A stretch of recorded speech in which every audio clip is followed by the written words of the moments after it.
somewhere in Tunisia, February 1943. A German maintenance sergeant crouches beside an olive-drab motorcycle, his hands still trembling as he removes the air cleaner cover. The Harley-Davidson WLA sits silent in the captured American motor pool, surrounded by dozens more just like it. He's been a mechanic for 15 years, trained on the finest German engineering, and worked on BMWs that represented the peak of European motorcycle design. But what he's looking at now makes his throat tighten with a realization that has nothing to do with mechanics and everything to do with mathematics. This isn't just a motorcycle. It's a message written in steel and gasoline.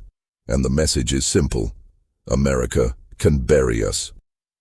The motorcycle before him is crude by German standards.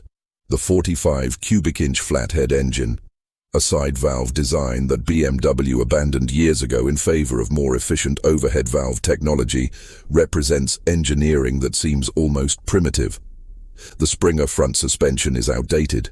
There's no rear suspension at all, earning these machines the nickname hardtail among American riders. The 3-speed hand-shift transmission is simple, almost agricultural in its design. Everything about this machine screams mass production over refinement, quantity over quality. But that's precisely what makes it terrifying. The sergeant runs his fingers along the frame. The welds are good. Not exceptional, not the precise work of a master craftsman, but consistently good. The paint is thick and even. The components fit together with tolerances that suggest proper tooling and quality control. He thinks about the BMW R75, Germany's finest military motorcycle. Approximately 16,500 units were produced between 1940 and 1945. 5 years of maximum war production, yielding fewer machines than the Americans built of this single model in 18 months. And the Americans aren't rationing steel for these. They aren't choosing between building motorcycles or building tanks. They're building both. They're building everything. The story of the Harley-Davidson WLA began in 1940, more than a year before Pearl Harbor brought America into the war. The United States Army, watching the conflict consume Europe, issued specifications for a military motorcycle. They wanted something simple, something reliable, something that could be produced in vast quantities by workers who might never have built a motorcycle before. Harley-Davidson responded with the WLA, a militarized version of their civilian model WL. The W designated the 45 cubic inch flathead engine family. The L indicated high compression, though in reality the Army version used medium compression for reliability. The A stood for Army. The design was deliberately conservative. The engine displaced 739 cubic centimeters, producing a modest 25 horsepower at 4,500 revolutions per minute. Not impressive by performance standards. The BMW R71 produced 22 horsepower from a similar displacement, while the more advanced R75 generated 26 horsepower. But power wasn't the point. The WLA's side valve engine was nearly indestructible. The low 5.1 compression ratio meant it would run on 74-octane gasoline, fuel so poor that high-performance German engines would destroy themselves trying to burn it. The air-cooled design eliminated vulnerable coolant systems. The simple valve train had fewer parts to break.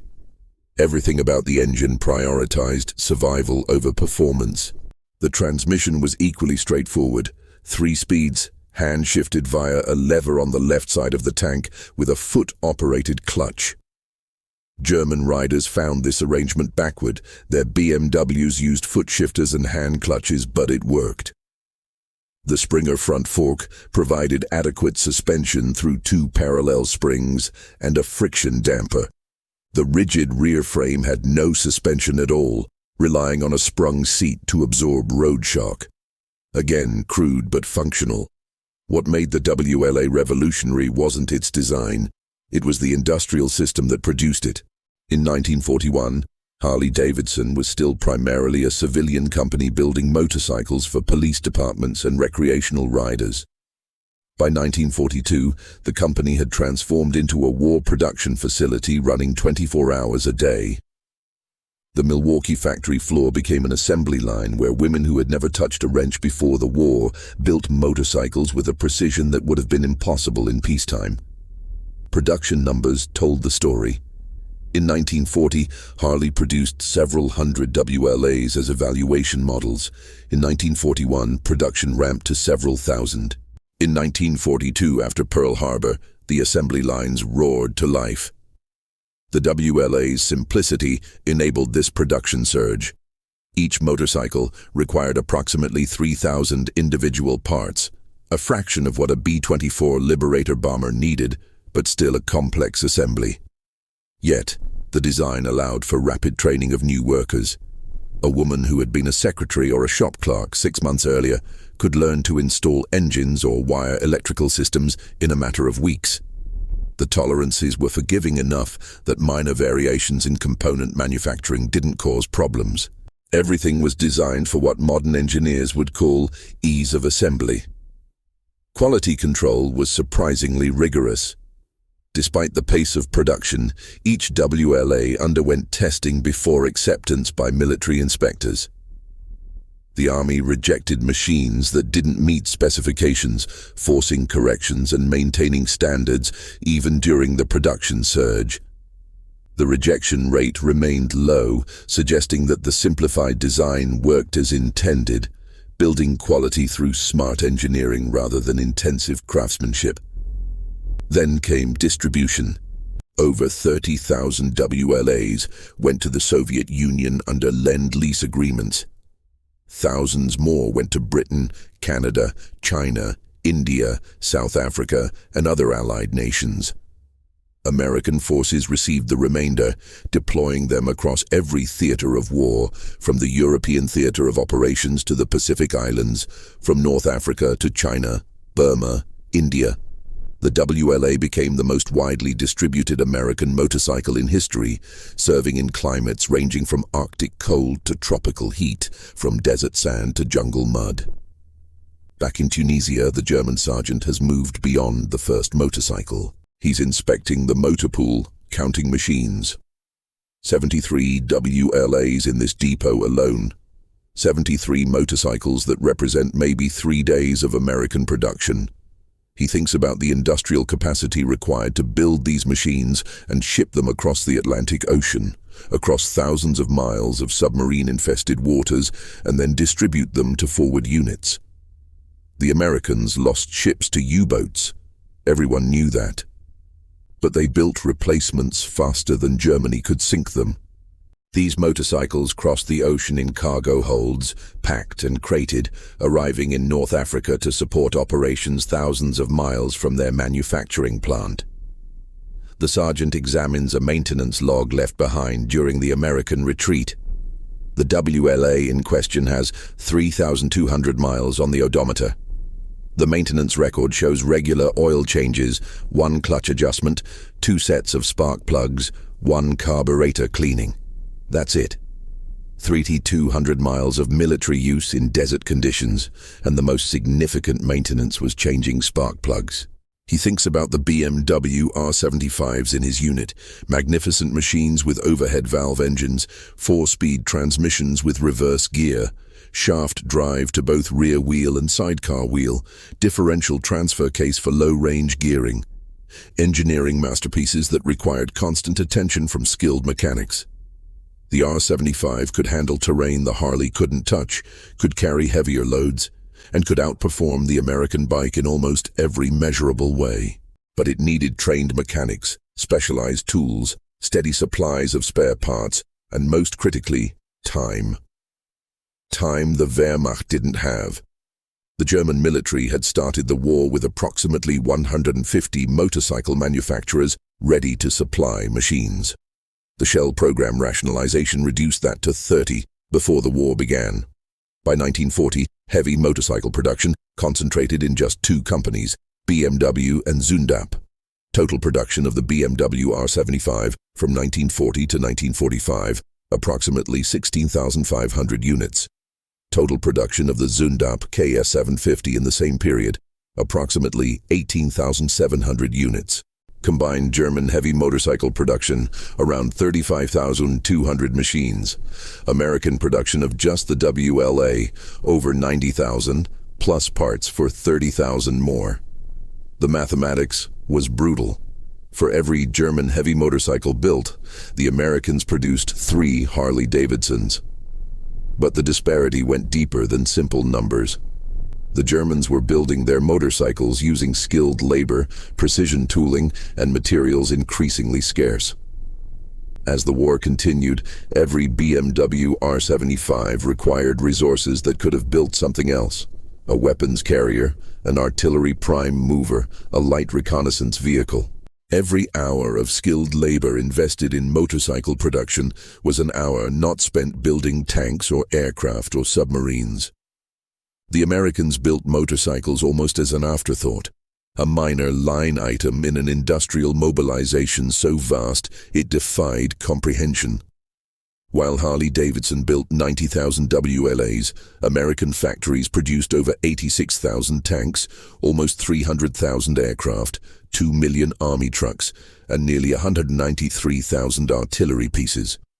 The United States manufactured almost 2/3 of all Allied military equipment used in the war, and did so while maintaining civilian production that would have been the envy of any European nation at peacetime levels. The German sergeant finds an ammunition box attached to one of the Harleys. Inside, tools, a simple toolkit designed for field maintenance. Wrenches, screwdrivers, pliers, spark plug sockets, everything a soldier would need to perform basic repairs. The tools are stamped steel, nothing fancy but adequate. Every motorcycle came with these tools. 90,000 toolkits distributed across the globe, ensuring that broken machines could be fixed in the field without returning to depot-level maintenance. He thinks about German supply chains, already stretched to breaking by the vast distances of the Eastern Front. Spare parts for BMW motorcycles came from Munich, routed through a distribution system designed for a much smaller military operating in Central Europe. Now, German units fought from Norway to Egypt, from France to the outskirts of Stalingrad, and the supply system couldn't keep pace. A BMW with a broken transmission might sit useless for weeks waiting for a replacement to arrive from Germany, if it arrived at all. Meanwhile, Allied bombing was systematically destroying German industrial capacity, reducing production while simultaneously increasing the rate at which equipment needed replacement. The WLA represented a different philosophy entirely. Build it simple, build it tough. Build so many that losses don't matter. If a WLA broke down and couldn't be fixed quickly, the Americans abandoned it and requisitioned another from the motor pool. There were always more motorcycles, always more spare parts, always more ammunition boxes and jerry cans and tires and everything else the war consumed. The sergeant picks up a discarded manual, the technical manual for the WLA, printed in English, but with clear diagrams. The level of documentation surprises him. Exploded view diagrams showing every component and how they fit together, specifications for every tolerance and adjustment, troubleshooting guides for common problems. The Americans had industrialized not just production, but also maintenance and training. A soldier with minimal mechanical knowledge could follow these manuals and perform repairs that would require a trained mechanic on German equipment. This systemization extended beyond the motorcycle itself. The United States Army created entire supply chains specifically for motorcycle support. Spare parts were categorized, catalogued, and distributed through a depot system that ensured forward units received what they needed. When units requisitioned parts, those parts arrived. Maybe not immediately, but they arrived. The system wasn't perfect, but it worked at a scale the German military couldn't match. Back in Germany, engineers and designers had created magnificent machines. The BMW R75, with its innovative three-wheel drive system, could climb obstacles that would stop the Harley cold. The Zundap KS750, with its similar capabilities, proved equally impressive in testing. Both motorcycles represented the peak of pre-war German engineering prowess, but magnificence required resources Germany didn't have. The Germans tried to compensate through cleverness. In August 1942, BMW and Zundap agreed to standardize parts between their motorcycles. The goal was to create a hybrid machine that combined the best features of both designs, designated the BW43. The standardization program achieved 70% parts commonality between the two manufacturers. This simplified supply somewhat. A mechanic could cannibalize a destroyed Zundap to repair a BMW or vice versa. But it couldn't overcome the fundamental problem of insufficient production. Meanwhile, American industry operated at a pace that seemed impossible to German observers. Reports from captured documents revealed that the United States had doubled its industrial production between 1940 and 1944. Doubled. An economy already the largest in the world had grown to produce more military equipment than Britain, the Soviet Union, and all Axis nations combined. German propaganda tried to dismiss these reports as American exaggeration. They weren't. The sergeant starts one of the captured Harleys. The engine fires immediately despite sitting unused for days. The magneto ignition, independent of the battery. The flathead engine settles into a steady idle. That characteristic potato-potato sound of a V-twin. He blips the throttle. The response is immediate. The engine pulled cleanly from low revs to higher speeds without hesitation. This isn't a sophisticated engine. It's a farmer's tractor engine in motorcycle form, but it works, and it keeps working. He lets the engine run while he considers what this motorcycle represents.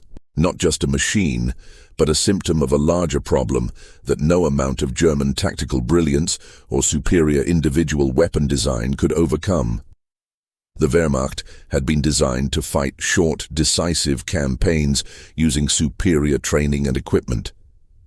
Blitzkrieg, lightning war, strike fast, achieve objectives before the enemy could mobilize, win before industrial capacity became decisive.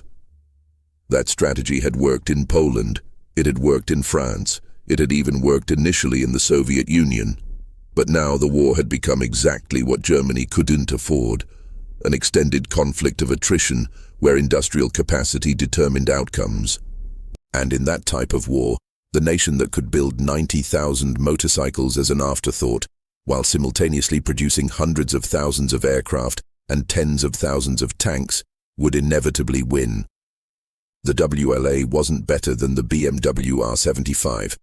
In most performance metrics it was worse. But the WLA existed in overwhelming numbers, supported by inexhaustible supplies and maintained by soldiers following comprehensive manuals.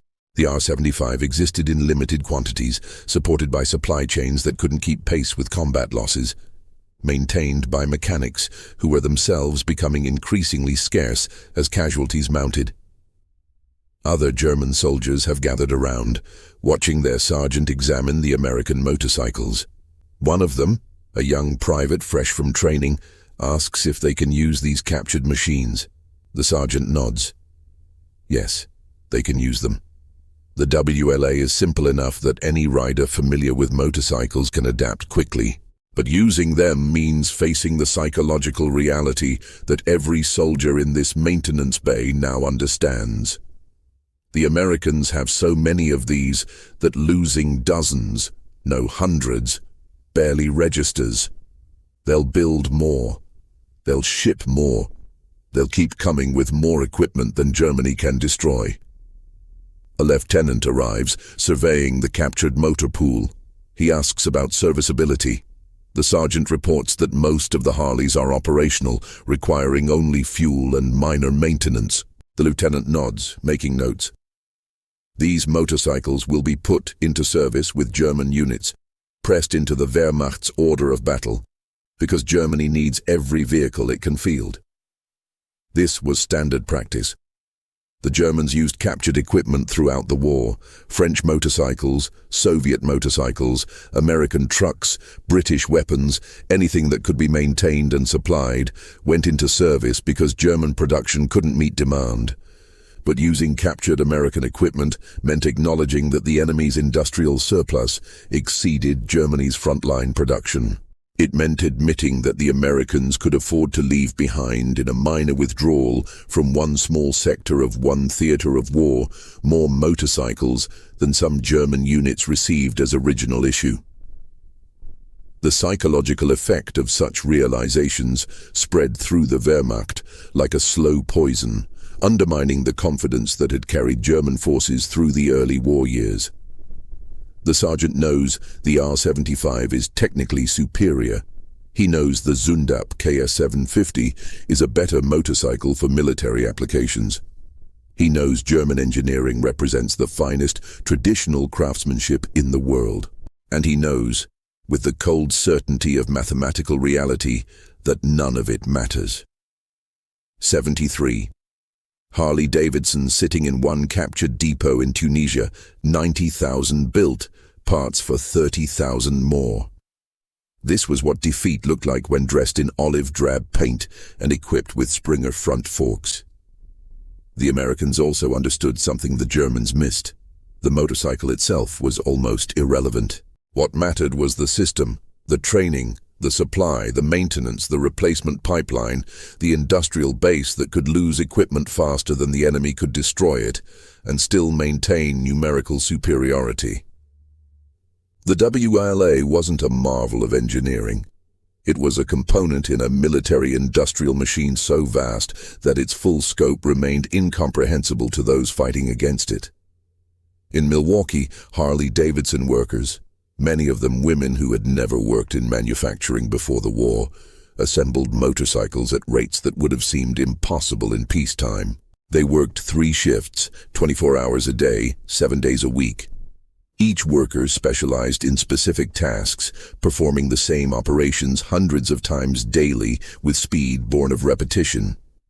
The assembly line moved with mechanical precision, each station adding components until a complete motorcycle emerged at the end, ready for army inspection. This wasn't craftsmanship in the traditional sense. No single worker built an entire motorcycle, no master mechanic lovingly assembled each engine. But the result was production that sustained operations across a global war. When a WLA broke down in Burma, replacement parts shipped from Milwaukee reached India, then were distributed through the military supply system to forward units. When a batch of motorcycles was destroyed in a bombing raid in Italy, replacement machines arrived within weeks. The system worked because it was designed to work at scale. German industry never achieved this level of systemization. BMW and Zundap remained relatively traditional manufacturers even during the war, relying on skilled workers performing complex operations.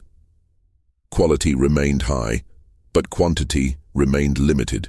The Germans tried to increase production through forced labor and concentration camp workers, but this created new problems.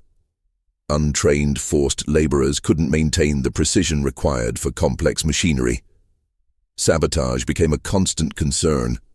Quality declined even as demand increased. By 1944, the situation had become critical. Allied bombing systematically targeted German industry, destroying factories, disrupting transportation networks, and killing workers. Raw materials became scarce as imports stopped and mining operations suffered damage. The synthetic fuel program that kept the Wehrmacht mobile consumed resources that could have produced other war materials. Germany was simultaneously fighting a war, maintaining occupied territories, building wonder weapons like jet aircraft and V-2 rockets, and trying to sustain basic industrial production, all with an economy smaller than that of the United States even before the war began. The WLA, meanwhile, continued rolling off American assembly lines. Production actually increased in 1944. Despite the war going well for the Allies, the motorcycles weren't even critically important. American forces preferred jeeps for most roles, and the WLA served mainly in military police, courier, and escort duties. But the Americans built them anyway because they could, because the industrial capacity existed, because workers were trained, because supply chains functioned, because the system could produce motorcycles while simultaneously producing everything else the war required. In Tunisia, the German sergeant shuts down the captured Harley. The engine dies with a final cough, leaving silence in the motor pool. He looks at his fellow soldiers, sees the same understanding reflected in their eyes. They've all done the mathematics. They all understand what these motorcycles represent. Some wars are won by bravery, some by tactical brilliance, some by superior weapons or better training. This war would be won by industrial capacity, by the side that could build more, ship more, replace more, sustain more. And standing in this motor pool, surrounded by 73 mass-produced American motorcycles, every German soldier present knows which side that is. The story doesn't end in Tunisia. WLA motorcycles served in every theater of war. They liberated towns across France, Belgium, and the Netherlands, earning the nickname Liberator from grateful civilians who saw them ridden by Allied soldiers. They hauled radio equipment across Pacific islands. They carried messengers through Italian mountains. They escorted convoys in India and patrolled streets in China. Wherever American forces operated, the WLA followed. Not because it was the best motorcycle ever built, but because there were enough of them to equip an entire global military force. After the war ended in 1945, the remaining production orders were cancelled. Surplus WLAs flooded the civilian market, selling for a fraction of their production cost. Young American soldiers returning home bought them, stripping off military equipment and customizing them for civilian use. These modified motorcycles became the foundation of post-war motorcycle culture, leading to the chopper movement and the rise of motorcycle clubs. The WLA's abundance made motorcycling accessible to an entire generation. Many of those surplus motorcycles ended up in the Soviet Union, which had received over 30,000 under Lend-Lease. These machines, preserved during the Cold War in a country with limited access to Western parts and no customization culture, survived in near-original condition. Today, former Soviet countries are major sources of WLA parts and restoration projects. Their motorcycles were preserved by the same circumstances that made them seem expendable during the war. The production achievement represented by the WLA extended far beyond motorcycles. It demonstrated what American industry could accomplish when fully mobilized. The same principles that enabled Harley-Davidson to build 90,000 motorcycles enabled Ford to produce one B-24 Liberator bomber every 63 minutes at Willow Run, enabled Kaiser shipyards to launch Liberty ships faster than Germany could sink them, enabled American factories to produce more aircraft in 1944 alone than Japan produced during the entire war. This was the arsenal of democracy in action. Not a slogan, but a reality built on assembly lines running 24 hours a day, powered by workers who might have been teachers or shop clerks or homemakers before the war. They learned new skills, adapted to industrial work, and sustained production that buried the Axis powers under an avalanche of equipment. The Germans built superior individual weapons. The Japanese showed remarkable ingenuity in resource-constrained designs, but neither could match American volume. The BMW R75 remained a magnificent motorcycle. The Zundap KS750 performed admirably in harsh conditions. Both represented the peak of their era's engineering. But by 1945, BMW had built fewer than 17,000 R75s. Zundap built fewer than 19,000 KS750s. Harley-Davidson built over 90,000 WLAs, plus parts for 30,000 more, without breaking stride in a production surge that included aircraft engines, airplane components, and other military equipment. In that disparity lay the outcome of the war, not determined by any single battle or campaign, but by the accumulated weight of industrial production that eventually crushed Axis resistance through sheer material superiority. Germany fought brilliantly, often achieving tactical victories against numerically superior forces. But brilliance has limits. Resources don't, at least not when you're in America. In 1944, with factories running at double their pre-war capacity and supply ships crossing the oceans in convoys so large they stretched to the horizon, the German sergeant in Tunisia never forgot that February day when he examined the captured Harleys. After the war, in interviews conducted decades later, he spoke about the moment when he counted 73 motorcycles and realized what American production numbers meant for the war's outcome. He described the sinking feeling, the mathematical certainty that no amount of tactical skill could overcome such industrial disparity. Other German veterans shared similar moments of realization, seeing American supply dumps, counting aircraft overhead, witnessing the endless convoys of trucks and tanks. The WLA wasn't a wonder weapon. It wasn't revolutionary. It wasn't even particularly impressive by performance standards, but it was there in overwhelming numbers. Everywhere American forces operated, supported by supplies that never ran out, maintained by systems that kept working, and its presence represented something far more significant than its crude engineering suggested. The industrial might of a nation that could bury its enemies in equipment while barely straining its productive capacity. 73 motorcycles in one motor pool in Tunisia. 90,000 built, parts for 30,000 more. This was what American industrial mobilization looked like when you stood on the receiving end. This was the weapon that won the war. Not any single tank or plane or ship, but the system that could produce them faster than the enemy, could destroy them. The Wehrmacht mechanics who examined those captured Harley-Davidsons understood this immediately. They did the math. They knew what it meant. They realized Germany could never win. Not against an opponent who built 90,000 motorcycles as a side project, while conquering half the world with the main effort. The flathead engine wasn't sophisticated. The Springer front suspension was outdated. The 3-speed transmission was simple. None of it mattered.